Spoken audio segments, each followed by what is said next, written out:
আবার হাত তুললেন রব্বুল আলামিন, কি কারণে আমার দোয়া কবুল হয় না রব্বুল আলামিন?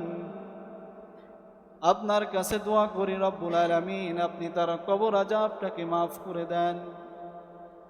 তারপরও দোয়া কবুল হয় না। তৃতীয়বার আবার হাত তুললেন রব্বুল আলামিন, আমার দোয়া কেন কবুল হচ্ছে না? আল্লাহ রব্বুল আলামিন বলেন, জিব্রাইল চলে যাও, আমার বন্ধুর কাছে চলে যাও।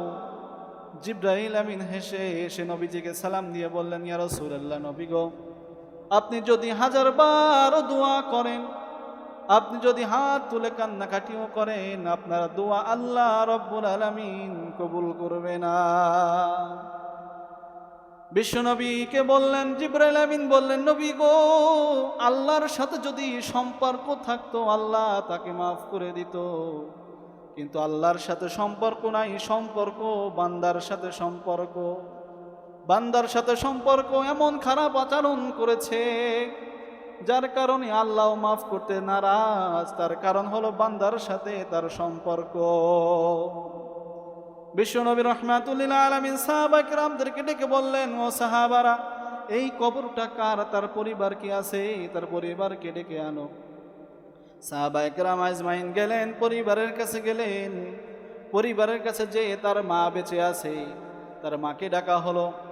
বলতেছেন, এই কবরটা কি তুমি চেনো? মা উত্তর দিলেন, বিশ্বনবী রাহমাতুল লিল আলামিন, নবী গো, আমি চিনব না কেন? এই কবরটা হলো আমার সন্তানের, আমি চিনব না কেন? তুমি কি জানো তোমার ছেলের কবরে আযাব ভয়ঙ্কর ভাবে আযাব হয়ে যাচ্ছে, আযাব হচ্ছে? তুমি কি জানো কি অপরাধ করেছে যার কারণে হয়তো এত বড় আযাব হচ্ছে? তুমি কি জানো? মা ডেকে বললেন, বিশ্বনবী গো, আমার সন্তান দুনিয়ায় চলাকালীন তার স্ত্রীর কথার কারণে আমাকে এমনভাবে আঘাত করেছে, আমাকে এমনভাবে মারধর করেছে, আমি ঘরে থাকতে পারি নাই, ঘর ছাড়া হয়ে গেছে স্ত্রীর কারণে। বিভিন্ন রকমের মানসিক অশান্তি আমার ভিতরে রেখেছে, আমার গায়ে হাত তুলেছে। আমি দুহাত তুলে রব্বুল আলামিনের কাছে বললাম, রব্বুল আলামিন, জমিনের ভিতরে তো বিচার করার মতো কেউ নাই, আপনার কাছে আমি বিচার দিয়ে দিলাম, আর রব্বুল আলামিন বিচারটা আপনি করে দিয়ে। কে বলতেছে?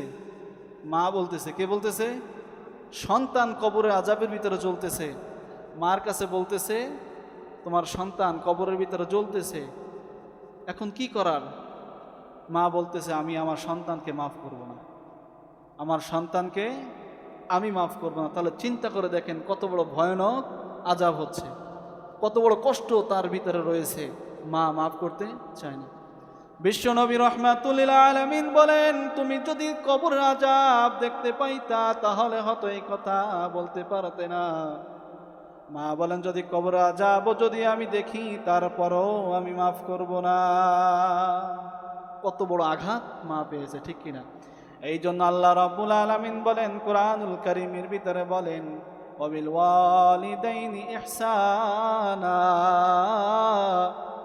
আমার আল্লাহ রাব্বুল আলামিন বলেন, তোমার মা খারাপ তোমার কাছে, তোমার সন্তান, তুমি সন্তান, তোমার মা খারাপ তোমার কাছে, সেটাই সত্য, কিন্তু খবরদার মা বাবার সাথে কখনো খারাপ আচরণ করবে না।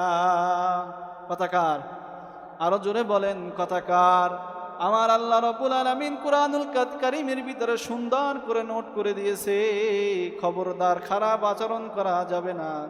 এখন বিশ্বনবী রাহমাতুল লিল আলামিন বলেন, রব্বুল আলামিন, আপনি তো আমার দোয়া কবুল করলেন না, আপনার কাছে একটা দোয়া আমি করি, রব্বুল আলামিন, এই কবরের আযাবটাকে তার মার চোখের সামনে ধরায়া দেন।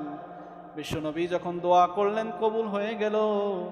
তার কবরের আযাব ওই মায়ের সামনে যখন ধাউমাউ করে জ্বলে উঠল, মা চিৎকার দিয়ে বলে, রব্বুল আলামিন, কবরের আযাব কি এত বড় ভয়ঙ্কর, কবরের আযাব কি এত বড় খারাপ, আমার সন্তান আমার কবরের ভিতরে জ্বলতেছে, আমি মা হয়ে কিভাবে সহ্য করি? ইয়া রাসূলুল্লাহ, ইয়া হাবিবাল্লাহ, নবী গো, আমার সন্তান আমাকে যত আঘাত করেছে, আমার সন্তান যত আমাকে অন্যায় অপরাধের ভিতরে রেখেছে, আমি আল্লাহ রাব্বুল আলামিনের কাছে তার কাছে ক্ষমা চাচ্ছি, আমার সন্তানকে আমি আল্লাহ রাব্বুল আলামিন মাফ করে দিলাম। আল্লাহ রাব্বুল আলামিন সাথে সাথে কবর আযাব কি করে দিলেন, মাফ করে দিলেন। তাহলে দুনিয়ার ভিতর হক হলো দুইটা, কয়টা? আমার কথা বুঝেন, কয়টা? দুইটা, জোরে বলেন কয়টা?